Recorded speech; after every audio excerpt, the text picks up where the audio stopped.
9 দিন হয়ে গেল, এখনো পর্যন্ত জঙ্গিদের আমরা খুঁজে পেলাম না। তার আগে 26 জনকে মেরে দিয়ে চলে গেল এই জঙ্গিরা। পহেলগাঁওয়ের বিধায়ক তিনি বিস্ফোরক অভিযোগ করছেন, নিরাপত্তার গাফিলতির অভিযোগ করছেন, বলছেন এখন সক্রিয় নিরাপত্তা সংস্থাগুলি, কিন্তু আগে কি করলো? জঙ্গিদের বিরুদ্ধে আবারও কড়া পদক্ষেপের আবেদন।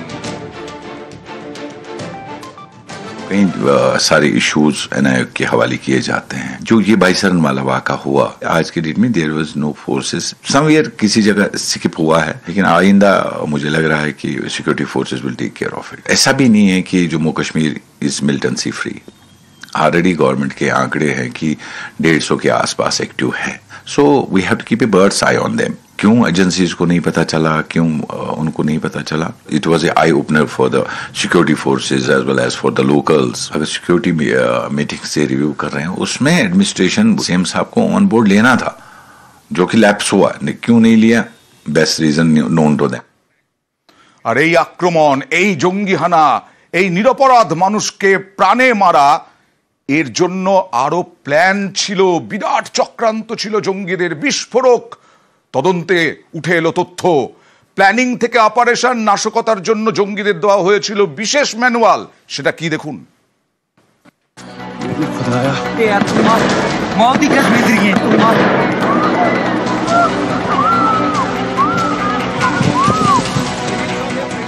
আচমকা গুলি, একে একে খুন 26 জন নিরীহ নাগরিককে। গত 22 এপ্রিল এভাবেই রক্তাক্ত হয় কাশ্মীরের পহেলগাঁও। সেই ঘটনার তদন্তে নেমে চাঞ্চল্যকর তথ্য পেয়েছেন এনআইএ আধিকারিকরা। উঠে আসছে টুল কিট কানেকশনের তত্ত্ব।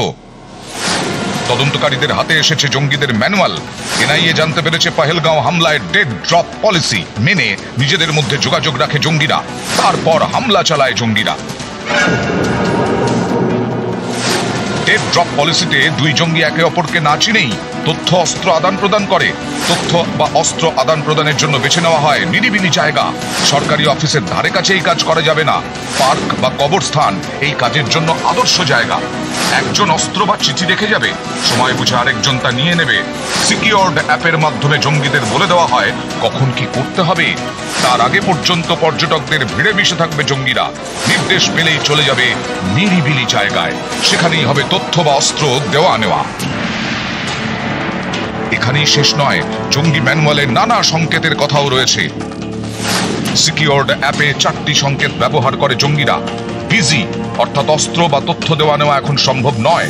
খতরা নজরদারি রয়েছে, তাই ড্রপ করার জায়গায় যাওয়া যাবে না, গেলেও কিছু নেওয়া যাবে না।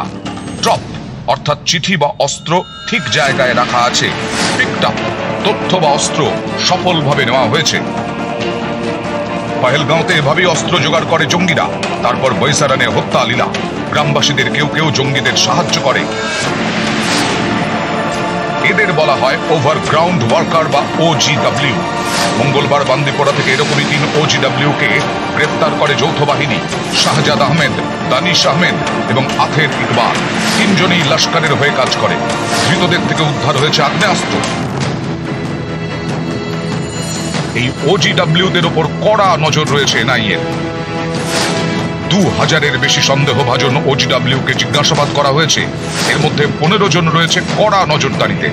জিজ্ঞাসাবাদে পহেলগাঁওয়ের হামলায় কুপওয়াড়ার এক জঙ্গির নাম উঠে আসছে। কুপওয়াড়ার কালারুসের বাসিন্দা সেই জঙ্গির নাম ফারুক আহমেদ। তদন্তকারীরা জানতে পেরেছেন পাকিস্তান অধিকৃত কাশ্মীর থেকে জঙ্গিদের পরিচালনা করে এই ফারুক। সম্প্রতি তার কুপওয়াড়ার বাড়ি উড়িয়ে দেয় সেনা। নিউজ 18 বাংলা।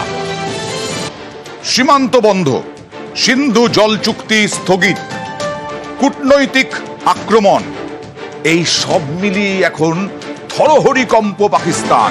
আর তার মধ্যেই আমাদের আকাশপথ পাকিস্তানের জন্য নয়, আর আকাশপথ বন্ধ করা হলো পাকিস্তানের বিমানের জন্য। পাকিস্তানের সরকারি বেসরকারি সমস্ত বিমানের জন্য ভারতের আকাশপথ নিষিদ্ধ। ভারতের আকাশ সীমায় গতকাল থেকে 23শে মে পর্যন্ত জারি রয়েছে এই নিষেধাজ্ঞা। এটা একটা নোটিশ জারি করা হয়েছে কি ভারতের যে এয়ার স্পেস এখন আর পাকিস্তান ব্যবহার করতে পারবে না। পাকিস্তানের যে এয়ারবেসের বিভিন্ন জাহাজ ভারতের এয়ার স্পেস ইউজ করে বিভিন্ন জায়গায় যেত, ভারত এর উপর দিয়ে যেতে পারবে না। এখন ওদের যেতে হলে আইদার চায়নার উপর দিয়ে ঘুরে যেতে হবে, কিংবা নিচ দিয়ে শ্রীলঙ্কার নিচ দিয়ে তারপরে যেতে হবে। তাতে পাকিস্তানের এয়ারওয়েজের অনেক অনেক লম্বা, ডবল লম্বা হয়ে যাবে ফ্লাইটের ডিউরেশন, আবার তেল খরচ। এটা কিন্তু পাকিস্তানের জন্য খুবই মুশকিলের অবস্থা।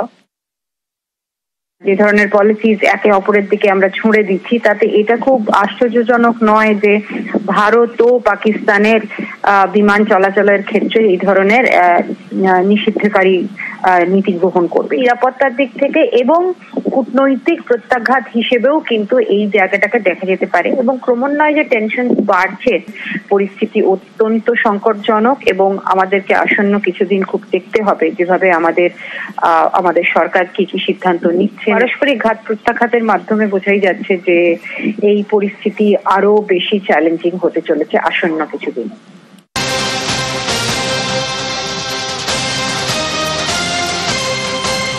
এর আগে একেবারে উচ্চ পর্যায়ের বারবার আমেরিকার সঙ্গে বিভিন্ন দেশের সঙ্গে বৈঠক হয়েছে, কথা হয়েছে। এবার বিদেশমন্ত্রী এস জয়শঙ্করের সঙ্গে মার্কিন বিদেশ সচিবের কথা, জয়শঙ্করের সঙ্গে ফোনে কথা মার্কো রুবিওর, পহেলগাঁওয়ে জঙ্গি হামলা নিয়ে কথা এই দুজনের, হামলার চক্রীদের বিরুদ্ধে কড়া ব্যবস্থার আশ্বাস, সন্ত্রাসে মদতেও ব্যবস্থার আশ্বাস, জঙ্গি হামলার কড়া নিন্দা মার্কিন বিদেশ সচিবের।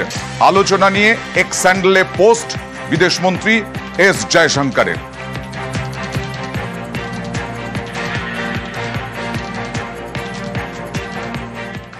বিভিন্ন ইউটিউব চ্যানেল ইতিমধ্যেই ব্যান করা হয়েছে। শোয়েব আখতার, শাহিদ আফ্রিদি, সবার ইউটিউব চ্যানেল, এবার ইনস্টাগ্রাম। বিভিন্ন তারকা, পাক সেলেব, তারাও ভারত বিদ্বেষী ভুল খবর ছড়াচ্ছেন। আর সেই অভিযোগে ভারতে নিষিদ্ধ পাক শিল্পীদের ইনস্টাগ্রাম অ্যাকাউন্ট। মাহিরা খান, আলী জাফর, হানিয়ার অ্যাকাউন্ট নিষিদ্ধ। আগেই ভারত যেটা বলছিলাম যে শোয়েব আখতারের ইউটিউব চ্যানেলও এরই মধ্যে ব্যান করা হয়েছে। এইভাবেই আক্রমণ হচ্ছে এখন পাকিস্তানের দিকে বিভিন্নভাবে অস্ত্র ছাড়া।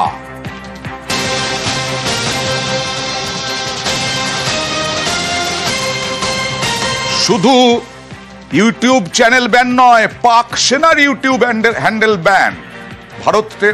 ভারত পাক সেনার ইউটিউব হ্যান্ডেল ব্যান করলো। 16টি পাক চ্যানেল বলেছিলাম, এবার পাক সেনার ইউটিউব হ্যান্ডেল ব্যান করলো।